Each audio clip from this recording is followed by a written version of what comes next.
All right, it is March 2022, the end of March, and I am doing a tour of our garden. This is helpful for you guys to see kind of the whole process of gardening, or our garden, I guess, as well as it's also helpful for us to see kind of our journey and how we've transformed our garden. So this is about a 2 to 3 year old garden. I personally like to plant a lot of perennials, or what's also referred to as permaculture. Originally we were going to try to do like a food forest, but we have too many issues with deer, birds, etc. that it just probably wouldn't work in this area. We are in zone 6 and this is our garden for this year. So this is our DIY grape trellis. We are going to be trying grapes this year. We have purchased a Reliance grape cutting, and we're gonna get that in after the frost. We've had, for some reason, snow and really low temperatures. In fact, it's only, I think, 25 degrees today, so it is cold, so I have to wait on that. But this is our DIY grape trellis here, so that's gonna be going here. Here I have a dwarf pear tree. This is a Bartlett pear tree purchased from Stark Brothers. I find it's really helpful when people actually tell us where they get the trees, because then I can go check them out. So that's that. Over here, this is probably our most established tree. I hope you can kind of see it behind the trees in the back, but yeah, this is our most established. This is a Moonglow pear, which we purchased from a local tree orchard, or I guess local orchard. He sells his trees, and this one has been doing really good for us. I was pregnant last year. I totally neglected my garden, and this is the result. So I'm trying to train the branches down again. Typically I use nuts and bolts and things like that, but if you guys have any suggestions, please let me know, because it has been a struggle. Over here, this is a very soggy corner of the garden. My plan here is to put some sunflowers this year. So I purchased some sunflower seeds. I also started to do some Rainwater Collection. It's dirty just because I used water from the wheelbarrow, sorry.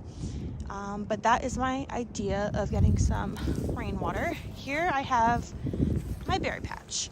This is my baby. I love berries. They're so easy to grow here, and they're just fantastic. Now I do know that my rows are really super skinny. I didn't do my research when I first started this, and now I'm just gonna have to manage them. But this is what we've got going on. I have a ton of double gold raspberries. They reproduce like crazy, so that is what I have the most of in my garden at this moment. Come in here. I tried to thin them out as much as I could.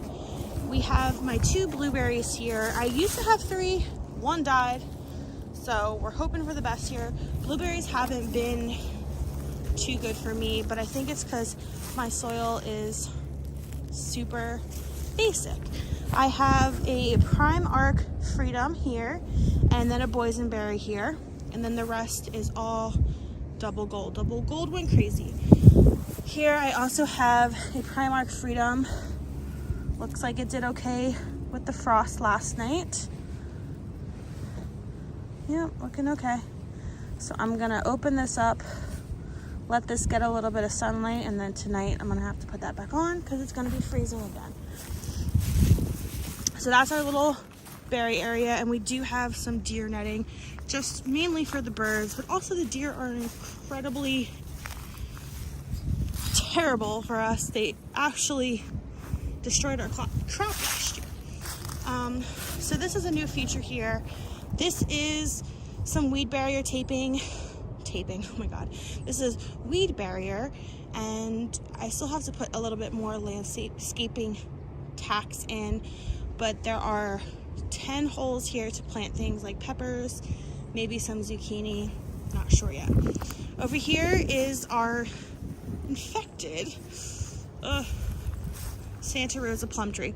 So this did not produce plums last year, and it also has a ton of black knot. Not sure if you are able to see that, but yeah, unfortunately it has black knot. We're gonna see how it does. If not, I'm just gonna completely cut it out and start from scratch. Over here is also new. I planted some strawberries. These are covered because of the frost last night. Let's take a peek. They're looking good.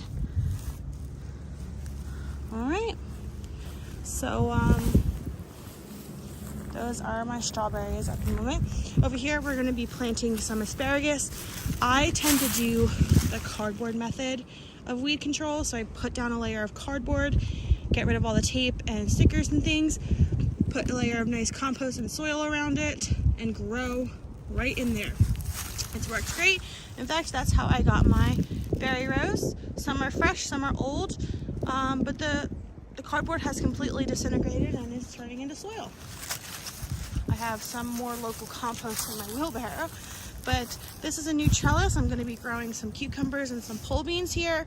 Got a couple of really cool seeds from Baker Creek that I'm going to try out. So that's what we got. Over here, we grew green beans in here last year. They did amazingly well. So we're going to see what we're going to grow in here. I'm thinking half of it radish, half of it more green beans. We love the green beans because we can freeze them and have them throughout the year. So that's my thought on that. Here is our 2-year-old, or 2 years planted in our ground tree that we also got from a local orchard. But this is a Red Haven peach. We've got some good buds on here. We've been really affected by the plum curculio in the past, so I bought some organza bags that we're going to try to save the fruit this year. So that's that. And then yeah, I guess that's our just general overview, what we have going on now. Like I said, last year we kind of neglected the garden. We did not mow it like whatsoever.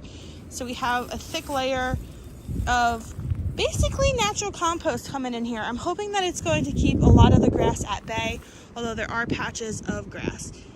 So we're gonna have to deal with that. But we have big plans for this garden, and I hope you enjoy this journey as I share our changes and how this transforms in the near future.